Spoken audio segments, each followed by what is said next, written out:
Hello and welcome to The Cutting Room, a movie show by All the Right Movies. We're here from downtown. My name is Luke, and with me are Matt. Hello. And Westy. Hello. This is the third and final part of our episode on Glengarry, Glen Ross, where we talk about our highlights from the film and then give it our rating. To start off, it's the highlights. Now it's time to pick out our individual highlights from Glengarry, Glen Ross. Westy, I'm coming to you first. So you're talking about what? You're talking about Alec Baldwin's scene? I'm talking about Alec Baldwin's scene. I'm talking about the reason to watch this film. That is the reason to watch this film. He's in it for what? Yeah. 5 minutes? 6 minutes? And it's just an absolute pleasure to watch. It's just a joy. Are we all here? I'm going anyway. And then when he says I'm going anyway, he goes. He just goes. Mm-hmm. And you don't even feel like it cuts. It just feels like one continuous take from one thing to the next, and everything he says is utterly repellent and incredibly impressive.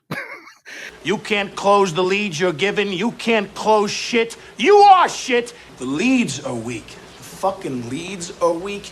You're weak. Fuck you. That's my name. Great dialogue. Yeah, it's amazing. Done so. I mean, he wouldn't have got the part in The Departed if it wasn't for this. I mean, that's just a reflection on this character. Go fuck yourself. I have said that it's not the film for me, but in watching it again, this isn't one of the best scenes in the film. This is probably one of the best scenes in any film that I've seen.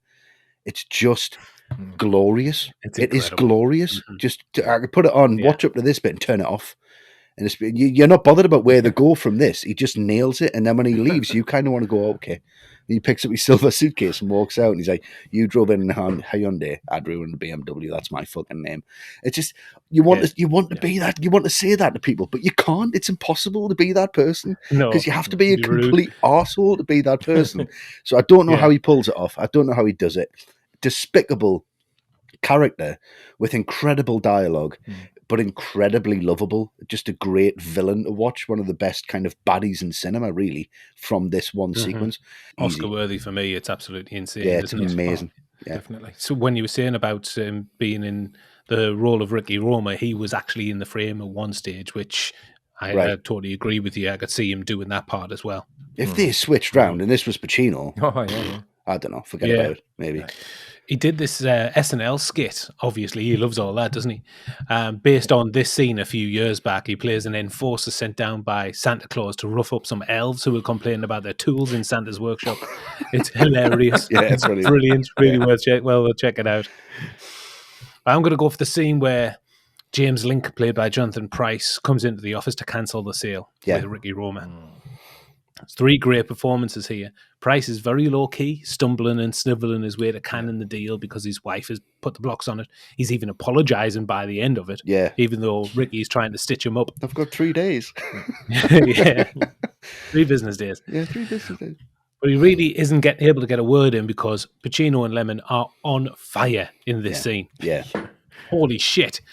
Roma later says that the machine's performance was admirable, and he isn't wrong there. Roma gives him some notes in the space of maybe 5 seconds, and he nails it straight away. Yeah. You can see maybe why he was once a giant in the sales world. He's totally believable. He's hitting his marks. He's being charming, funny, taking cues from Roma, running his fingers through his hair. Fantastic stuff. Yeah. Amazing. And then there's Pacino. He puts up such a brick wall of bullshit to Link. It feels like it's impossible for Link to get over it. He's got to run to the airport. He's going to go to Kenilworth for the wife's birthday. Then there's that stuff with the business days, trying to confuse him. Then he lies about the check not being cashed. And then the emotional manipulation. He said, the deal's dead. You know me. It's Ricky. Let's go have a drink. Let's talk about you.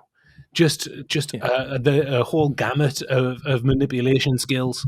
I'll get you lunch on Monday. Where do you want to eat? Brilliant. And when Williamson comes in and messes up the whole thing, it goes on that extended rant and completely emasculates Williams.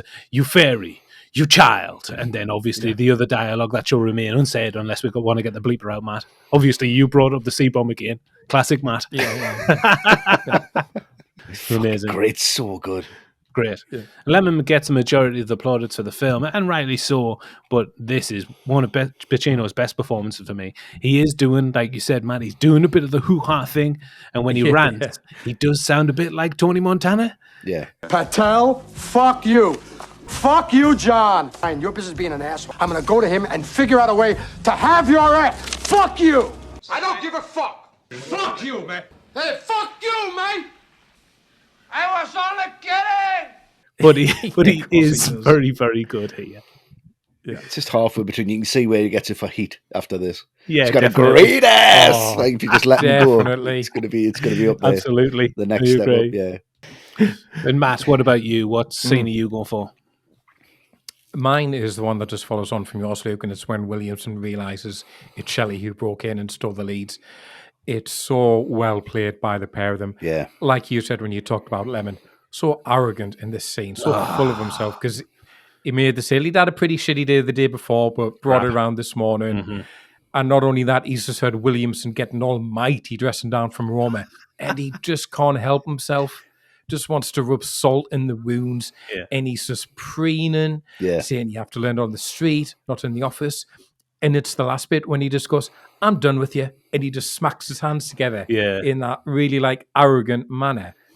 But it's so beautifully timed, because then you cut to Spacey's face, and it just dawns on him that there's only one way that Shelley could know that he didn't send that contract off, and it's just that dawning realization behind his side, because he doesn't like jump in straight away. He goes, "Hang on, have I got this right?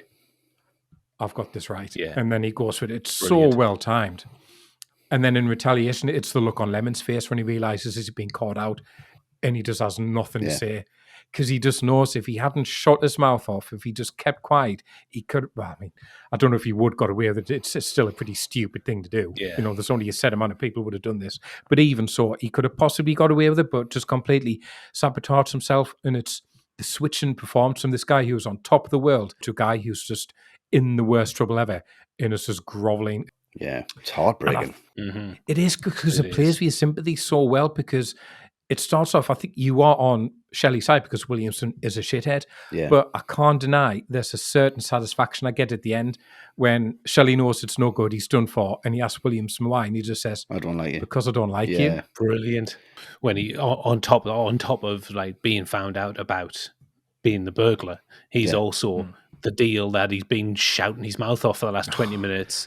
The Nyborgs, they're crazy. And then that's when the tears come in. Jesus. And he waits as well to tell him. What a bastard. So 3 great scenes from GGR, highlighting just how strong the material is.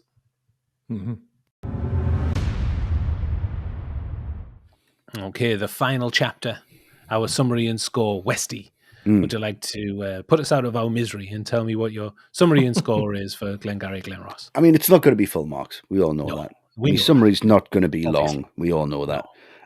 It's going to be as long as the scenes that I like in the film, which is 2 scenes. 6 minutes? About 6 minutes, yeah. It's going to do a Baldwin rant and then sign off. It doesn't work for me as a complete piece. Like we've discussed, it does feel a lot like rehearsal footage. It feels a lot like just put the camera there and it'll work. The performances completely make the film what it is.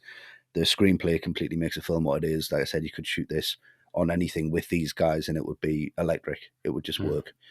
And everyone works for their character, and I think that's wonderful to see.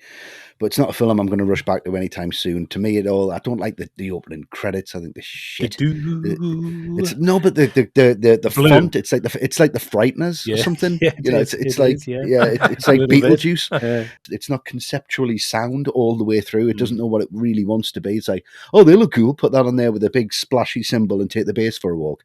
Like, I'm not interested.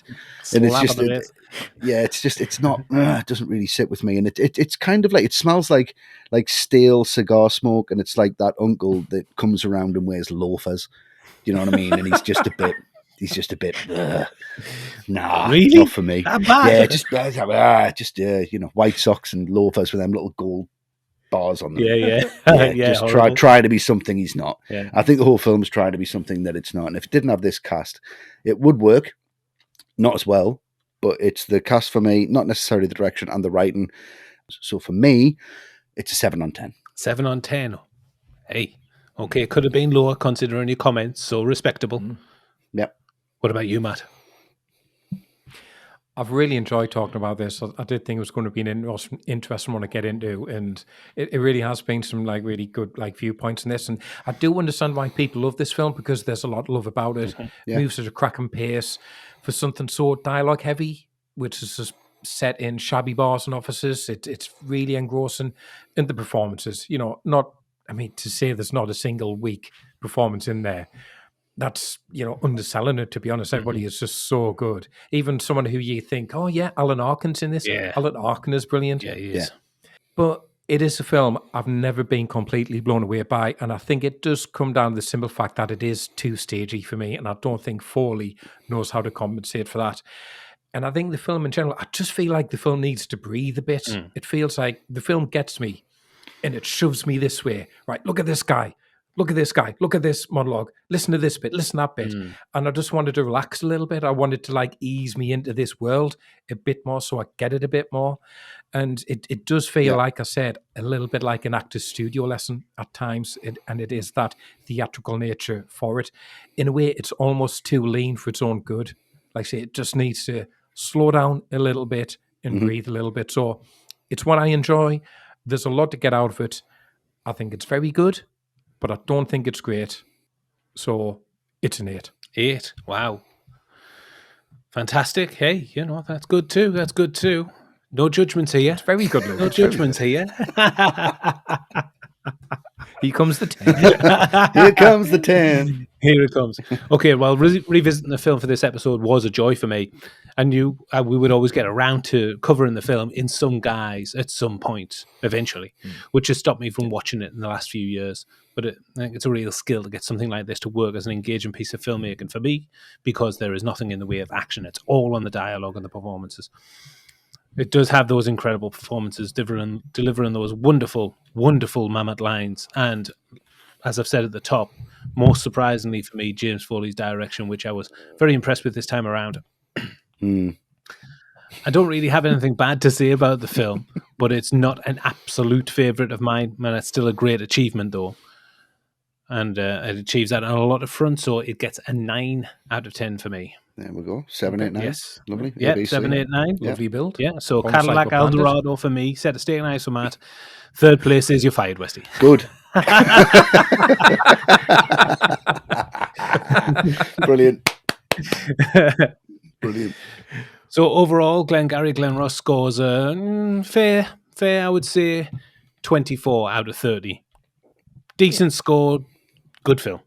Yeah, it's a good film, but just sounds watch it about right, up mate. the Baldwin speech. Watch a little bit of Pacino, turn it off. Time Cop next time, Yes, all right? brilliant. Time Cop next time. Well, I mean, it's on the list, but it has been on the poll, so that probably puts it at the Not back going of to the happen, queue. is it? Yeah, No. Well, if Blowout And and think of one vote. if Blowout Well, that's because and people Get have... Carter don't get in there, then Time Cop is definitely not getting in there. Whatever. And that's a wrap, fellas. We're going to take a drive out to Nyborgs, see if we can close that deal. We'll see you. Bye-bye for now. Thanks for listening. Thanks, guys. Thanks, guys. Ooh, okay. I think it went well. Top up. Yeah, it was good. Yeah, it was did. Really interesting, that. Different Stay opinions. away But, from it. yeah.